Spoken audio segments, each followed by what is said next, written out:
Hello fellas, welcome back to the channel, and today we will talk about recovery. First of all, who am I and why should you listen to me? My name is Tas, I'm a physical therapist and future strength and conditioning coach, and I've practiced judo for 17 plus years, so I have a pretty good experience about martial arts, training, and all of that concerns. And also, I know a thing or two about recovery, not only because I've studied that shit, but also because I felt that on my skin. I felt that about what not recovering as much feels like. Especially in 2023, I had a very intense period when I was cutting weight, I needed to train nearly every day, and I was also writing down my thesis, and it was the last year of university. So I had a very tight schedule. I was not sleeping that much, I was training a lot, and I was also not really fueling my body properly because I needed to cut weight for different competition that was going on during the year.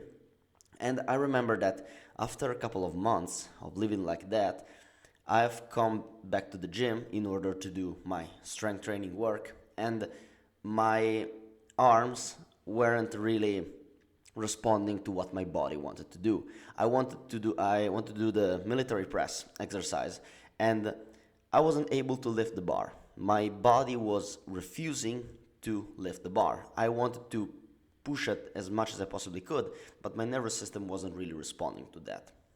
And this is what recovery really looks like. People believe that, oh, if you don't recover well, you will feel tired.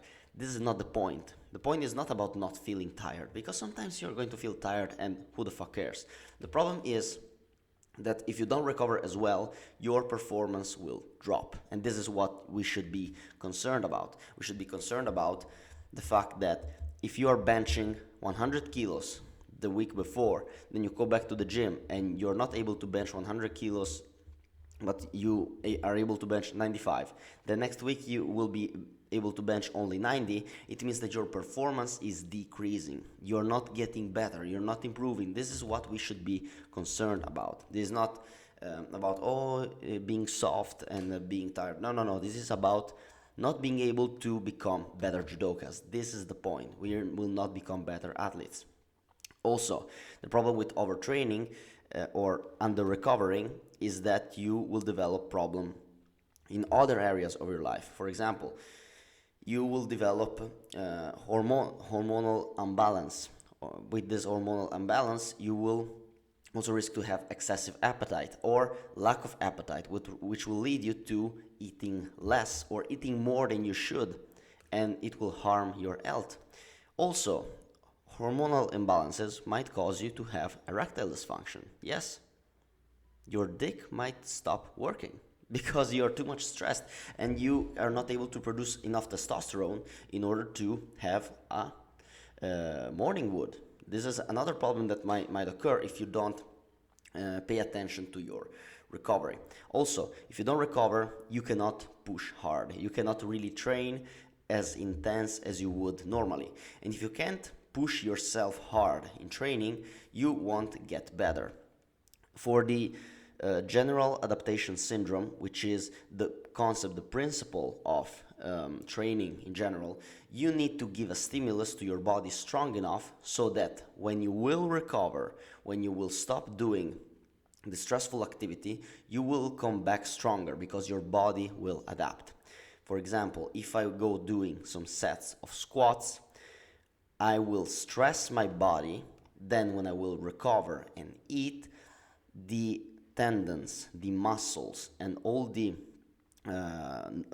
my nervous system will improve, will adapt, will change in order for me to perform better the next time.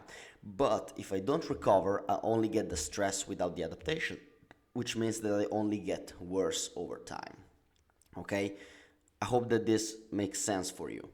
If you cannot really recover, you cannot push hard. If you cannot push hard, your body won't adapt. If your body won't adapt, you won't get better. You will just become more tired until you quit or get injured. This is what we don't want. And at this point, what are the main problems that stops your recovery? People believe that recovery is just a matter of biological system. But recovery must be seen through the lens of what I would call biopsychosocial, which not what I call. I'm not that I'm not that famous. I'm not that intelligent. But some other smarter people have seen that dynamic systems, as we are as humans, interact with the environment, and there are a lot of factors that comes into recovery. There are matter of biology and training variables, there are psychological variables, and there are psychosocial variables that might concur into our recovery. What are the I would I have here a list of some factors that might comes into play when we are talking about recovery. The first thing that comes into not good recovery is unintelligent workload. You're maybe doing too much. You're doing more than you can adapt to. Okay, you're in your week. You're training too much, especially when you're jumping from one week to the next week and you're increasing your workload a lot. This might hit your recovery a lot. This happens to me, especially it happens in judo, especially because you have a normal training week, then maybe there is vacation and there is a training camps. In training camps you do a lot of randori, you do a lot of rolling, a lot of sparring, and you do that twice or even 3 times a day. And usually we are not, I'm an amateur judoka, I don't do that professionally, we are not prepared to do this amount of volume from a week to week, so we are not prepared to do that. There is a spike in workload that causes an under recovery and all of these problems. Also, what also not doesn't enable us to recover properly are bad sleep habits. I knew a girl she's around 17, 18, something like that. She goes to high school. And she basically, what she do is she go to school, she sleeps 2-3 hours in the afternoon, she goes to training, and then she go back from training and starts to study all night long. She studies all night long, then go to school, then sleeps a couple of hours into the afternoon. This kind of shit is this is the type of shit that destroys your metabolism. This is the type of shit that destroys your recovery.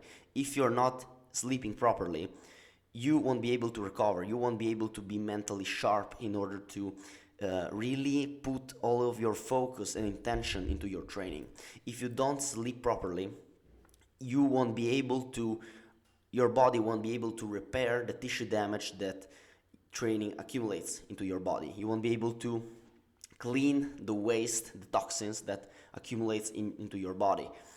And I really stress, sleep is really important because it won't allow you to clean up the stress that you accumulate during the day, not only from training, but also from your daily job, for example. So pay attention to your sleep, and I will give you some indication later in the video, but sleep is extremely important, don't neglect it. Second, we have bad eating habits in excess, or maybe you're eating too little. For example, when I was cutting weight, I was eating too little. I wasn't able to, if you don't give your body energy, it won't be able to do the metabolic processes that will lead to repair your tissues, repair your muscles, repair your tendon and ligaments, and that will lead you to eventually injury over time. Or if you're eating too much or eating too shitty food, it's, I wouldn't say less, it's less bad.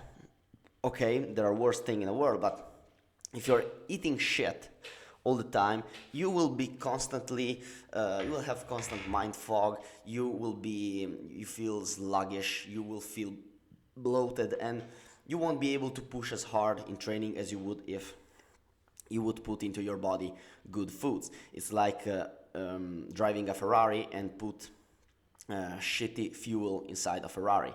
You won't perform as well as you would eat better food. This is not the worst thing in the world. The worst thing in the world is not eating carbs, not eating protein. This would be the worst thing in the world, but also eating too much and too shitty food might also compromise your performance. Another factor is low cardiovascular fitness. What do I mean by low cardiovascular fitness? If you're not conditioned from an aerobic standpoint, your heart doesn't work properly. Your cardiovascular fitness is directly correlated with how much you can recover, because the more efficient your cardiovascular system is, the more efficiently blood can arrive to your tissues and glucose, oxygen, and other nutrients can come to your tissues. If your cardiovascular system is not efficient, it will be slower. All the things that your tissues will need will arrive slower to your body. It's like saying, imagine there is a company that needs to have some amount of resources and the transportation is late. Of course, the company will work worse if there isn't the necessary resources that arrive to the building. Okay, this is what you should imagine. If you have better transportation, you will have more resources and you will recover quicker. How can you understand if your cardiovascular system is efficient? You should look at your rest heart rate. How can you measure your rest heart rate? You put two fingers here when there is your artery, and you count how much beats how much beats you have per minute. Usually, a conditioned athlete should have 60 or less beats per minute at rest heart rate. Okay, the maximum amount you should have is 60. If you have more than 60 on as your baseline of rest heart rate, it means that you're not enough conditioned. If you're not conditioned enough from aerobic standpoint, and if you need to know how to become more conditioned, aerobically conditioned, you can write me a comment, you can write me a DM, you can write me an email, or book a one-on-one call with me if you need more information about it. You have all the information in the description, by the way. Also, there are also psychological factors, as I mentioned before. There is excessive stress. For example, if you have too much stress, if you have too much things in mind, you cannot really focus on your training. Your sleep will be conditioned from it. You won't have the mental energy to focus on how can I improve my technique, how can I improve my uchikomi, how can I improve my strategy against the other opponents. You won't be as focused and your performance will get worse. Another thing is there is no playful outlet, because a recovery is not only a matter of biology, is also a matter of mind. We are not biological machines, we are also humans, and we need to have some playful outlet. We need to have something fun that we do outside of job, outside of our training. Because if you're watching this channel, if you are like me, judo for me is something that I found really fun, something that I enjoy a lot. But sometimes when you're pushing really hard and you want to reach certain goals in something that you care a lot about, it stops becoming an outlet, stop becoming something playful. It starts to become like a second job. It starts to become something that you take really seriously with a lot of dedication, but that doesn't really relieve the stress. It could become another form of stress that you put on yourself. So also having a creative outlet outside of judo, outside of your daily job, can be something really positive. For example, I take 1 time per week acting classes. I love doing acting. It's something that I really enjoy, something that doesn't give me external pressure to perform, because it's something that I found really fun. I'm around people that I like. It's something really playful and enjoyable, and it allows me also to live my training and live my daily job with much more joy. There is also social factors. For example, there is external pressures from friends and family. If you have a coach, a friend, or a family that want you to perform more, want you to perform better, and you might feel like you need to stop or reduce training volume a little, this is something that can also influence your choices. Okay, if you might be overtrained, you need some rest days. Okay, let's take the extreme example. You need some rest days, and there is your parents that tell you, oh, you're lazy, you need to go anyway, and they keep you pushing training even though if you don't like it. Then you keep pushing training even if you're tired, and you actually end up injuring yourself. Also, there is the internal, this will develop also internal pressure and feeling like, oh, I'm not working hard enough, I need to do more, I need to do more, I need to do more, and you overwork yourself. You are not really improving, you're not really getting better, and you're working very hard, but you're just getting yourself tired. You're not really improving your performance. You're not improving your strength. You're not improving your VO2 max. You're not improving your vertical jump. You're not improving your Morote Soinage. You're not improving your double leg takedown. You're not improving anything. You're just getting yourself tired. You're keeping yourself busy in order to satisfy an internal voice or an external pressure that comes from you. Also, there is in martial arts, in judo, wrestling, all of that martial arts, there is this culture of mental toughness, or you need to be mentally tough, you need to be mentally strong, you need to push through the fatigue and push through the pain, which is something that I kind of agree, okay? I believe that you need to push yourself through fatigue. You need to have this kind of training session when you finish your conditioning and you feel like you need to puke out everything you've eaten 3 days before, okay? I totally agree that being mentally tough is something necessary for winning. But what I don't agree is that this culture of mental toughness should be something chronicle, should be something that condition what your system is able to do. You shouldn't kill yourself every day. You should kill yourself sometimes, once every 2 weeks, once a week, okay? Have this singular training session when you feel like you are dead. But if that happens every day, first of all, you're not really pushing yourself that hard if you're able to push yourself hard every day. And also, it's not really useful. So the culture of mental toughness is something that also might be killing your recovery. How can you counteract that? First of all, focus on what actually matters for recovery. So if you're kind of into the space of strength and conditioning, if you're kind of in the space of training, you might already know that stretching, foam rolling, cupping, massages already don't do shit. Okay, I'm a physical therapist. I do massages, I do foam rolling, I don't do cupping, but I sometimes have to do manual therapy to patients, but I can tell you, this is my job, I can tell you, this doesn't really work. The things that work for recovery, especially for athletes, are sleep. Sleeping good, 7 to 9 hours a night, and follow a good sleep hygiene. So keeping your room temperature a little bit cooler than usual, having warm blankets that you can put yourself that feel really cozy and that you really like, not eating or drinking too much before going to sleep, because this will disrupt your sleep. You will wake up during the night, and this will not allow you to rest efficiently. And also all the sleep hygiene advice that you hear online that are usually pretty good, but pay attention to your sleep. Don't neglect your sleep. Don't neglect your sleep. Don't say, oh, I will sleep a little bit later because I need to. If you're an athlete and if you're serious about your athletic development, you need to take your sleep as seriously as your training, because this will be part of you becoming better, okay? Do whatever you want, do as you wish, but you need to take your sleep seriously.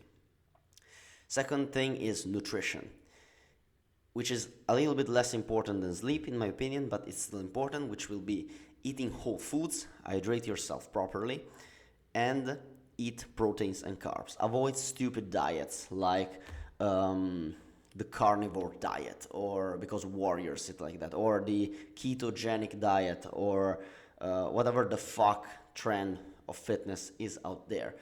Aim to eat protein in order to rebuild. I will tell you something really, really simple. If you break down your muscles, you need to rebuild your muscles. So eat protein to rebuild your muscles, because your muscles are made of water and protein. So hydrate yourself and eat protein. Second, in order to train, you need to have energy. Carbs will give you energy, so eat enough whole carbs. Rice, pasta, potatoes, fruit, also sugar candies if you need to have some more extra energy, but eat the carbs, don't avoid carbs. So you need carbs, you need a lot of protein, you need to hydrate yourself properly, and also eat healthy fats in a good moderation in order to keep your hormones healthy and being a generally healthy human being. Avoid alcohol, nicotine, and excessive caffeine. Okay, I drink around 4 to 5 coffees a day because I also tend to overwork myself. But if you see that your caffeine intake have give you troubles falling asleep, reduce your caffeine intake. If you see that you're drinking too much caffeine, this will give you anxiety, this will give you too much worries and preoccupation, reduce your caffeine intake. Also alcohol. I mean, I also drink some beers from time to time, but drinking drinking alcohol on a regular basis will disrupt your sleep. It will disrupt your testosterone. Will reduce your general overall recovery. So don't go with excessive alcohol. Nicotine, same thing. Don't do this much.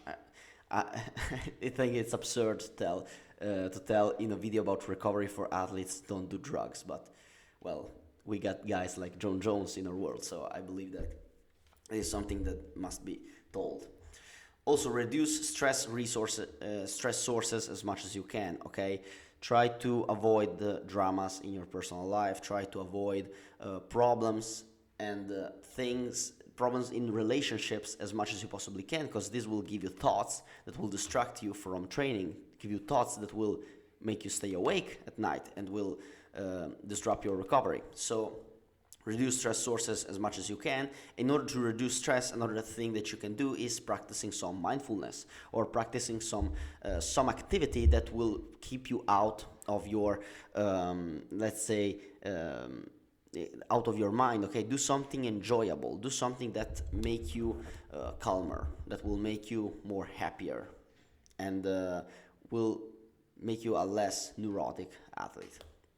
Okay, this was it. I just told you my couple of advice about recovery. Okay, nothing crazy, nothing too much specific, but if you have a more specific question, you need a more personalized advice, I could help you, as I told you before. Just write me down a comment or leave me an email at the address that you see in the description, or you can also book a one-on-one call with me in which we can discuss about your problem and I can craft a personalized solution for you for free. I don't want any money from that. I want to be very clear. I just want to know your problems and how to solve that.